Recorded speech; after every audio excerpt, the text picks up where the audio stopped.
बहुत बड़े महापुरुष को देखा, श्री स्वामी अनंग बोधाश्रम स्वामी जी निम्बुआ घाट के पास असनी है, वहां दिगंबर रहते थे। पर जैसे कोई जा रहा ना, वो खेती करने वाले जो गंगा किनारे करते हैं फलों की खेती, क्यारी बना के बारी लगा के, तो ऐसे ए भैया रुको, दिगंबर धर्म सम्राट करपात्री जी जिनकी दंडवत करते, वो महापुरुष एक खेती करने वाले के पीछे 100 कदम चलते।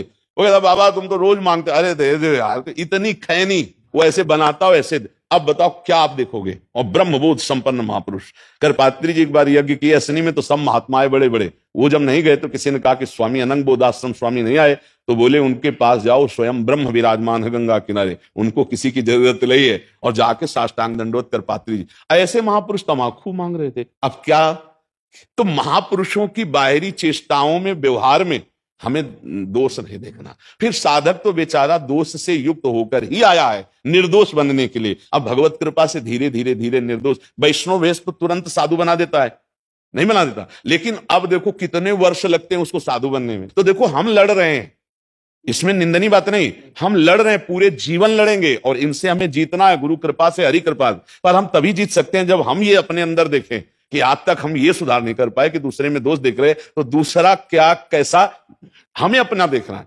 पूरा जीवन साधु का युद्ध में होता है, हम एक एक वृत्ति को सुधारते हैं। और इसके बाद अगर महापुरुषों और संतों को देखो तो उन्होंने अपने दोषों का वर्णन किया है।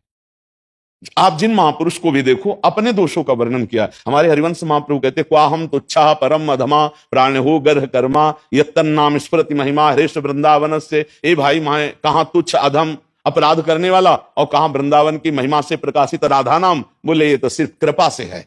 कहां मैं अधम, आचार्य हैं, आचार्य हनुमान जी आचार्य भक्ति के, और कह रहे हैं असमय अधम सखा सुन मोहू पर रघुवीर। अपने को अधम बता रहे हैं ना, कि फिर भी भगवान की कृपा है। तो हम लोग तो अधम है ही हैं, वो तो महापुरुष होकर ऐसा बोल रहे हैं। जब हम अपने में देखेंगे दोष तो हम दूसरे में नहीं देख पाएंगे, और जब हम अपने में गुण देखते हैं तब हम दूसरों में दोष देखते हैं। इसलिए भगवान से, गुरुदेव से क्षमा मांगो, तो जितने सृष्टि में हमारे अपराध हुए जहां भी, वो सब क्षमा हो जाएंगे। गुरुदेव के चरणों में बैठकर उनसे प्रार्थना करो कि मैं थोड़ा परेशान हूं, हमें पता नहीं चल पाता कहां अपराध बन गया है। तो गुरुदेव अखंड मंडलाकारम व्याप्तम चराचरम, सबके हृदय में विराज, और गुरु क्षमा कर दे, फिर किसी के, हाँ फिर सबका क्षमा हो जाता है। तो ऐसे हम कहां तक ढूंढेंगे, तो गुरुदेव के चरणों में बैठकर प्रार्थना करो। और ये एक नियम बना लो महाराज आज से कि वाणी से हम किसी की निंदा नहीं करेंगे। अगर हमारे मन में आ जाता है ना कि ये गलत है, तो हम उसकी उपेक्षा करेंगे, पर वाणी से नहीं बोलेंगे। अगर वाणी से बोल दिए तो अपराध लगता है। ऐसे मतलब ऐसे तो दिखाई देता है ना, जब गलत कर रहे तो दिखाई नहीं दे रहा, पर हम निंदा नहीं करेंगे, क्योंकि हमारा साधु स्वरूप है, हमारा अपने मार्ग में खुद हमको ठीक होना है। अगर हम किसी की दोष वृत्ति देखेंगे तो वो दोष हमें आ ही जाएगा। हमें लगता है इसलिए बचना चाहिए गुरुदेव की कृपा से, और सबके प्रति भगवत भाव रखना चाहिए। हाँ, अपना जैसे कोई मित्र है, शिष्य है, अपना परिकर का है, हमें दोष दिखाई देता है तो प्रार्थना करते हैं, भाई गुरुजी ने कहा था और सत्संग में सुना है, ये जो आप चल रहे हो थोड़ा गलत है, इसका सुधार कर लो। उससे कहने में कोई दोष नहीं, लेकिन उसके पीछे कहने में वो निंदा हो जाती। जैसे हमें आप गलत दिखाई दे रहे हो तो हम आपसे अकेले में मिलकर प्रार्थना करें कि देखो भाई आप अपना सुधार करो, इसमें दोष नहीं लगेगा। अगर आप गए और फिर कहा देखा बड़ा भगत बोलता है ऐसे ऐसे, अब चौपट हो जाएगा। सामने अपने मित्र के या सामने अपना कोई पन है और हमें दोष दिखाई देता है तो हम उससे बात कर लें तो कोई बात नहीं है, लेकिन उसके पीछे उसकी जो बात हुई वो निंदा होती, उसको फिर ना करना चाहिए। पिता को, संत को, गुरु को यह अधिकार है कि वो अपने पुत्र पर या समाज पर या शिष्य पर दोष दर्शन करके उसका सुधार करे। ये भाई सुनो, तुम गलत करते हो, ये तुम्हें छोड़ना चाहिए। लेकिन ये गलत करता है अगर 4 लोगों से आप कह रहे हैं, फिर वो निंदा हो जाएगी। तो इस पर विचार करके, हम भगवद आश्रित जन हैं और भगवान सब क्षमा करते हैं, हमें आगे बढ़ना चाहिए। भगवान के मार्ग में चलने वाले साधक से त्रुटियां हो सकती हैं।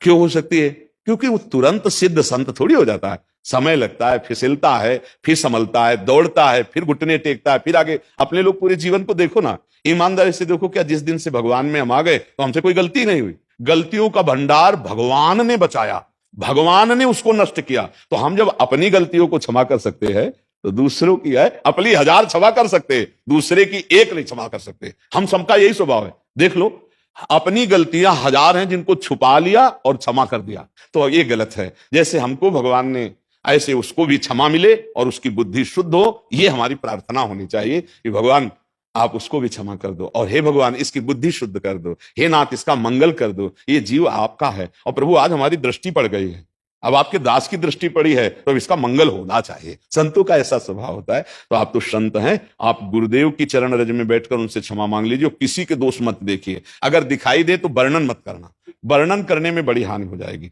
भैया भगवान जो जैसे चला रहे माया कर चले, हमें अपना सीधा मार्ग। तृणादपि सुनीचेन तरोरियु सहिष्णुना अमानिना मान देन कीर्तनीया सदा हरि। सबसे छोटे बन के रहे तो माया प्रश्न नहीं करेगी, निकल जाओगे। थोड़ा बड़े बनने की कोशिश करोगे तो प्रश्न आ जाएंगे माया के, और माया के प्रश्न से मायाधीश छुड़ा ले तो छुड़ा लेने अच्छे अच्छे। शिव विरंचिका मोहई को है बपुरान। इसलिए हम लोग तो कुछ है ही नहीं।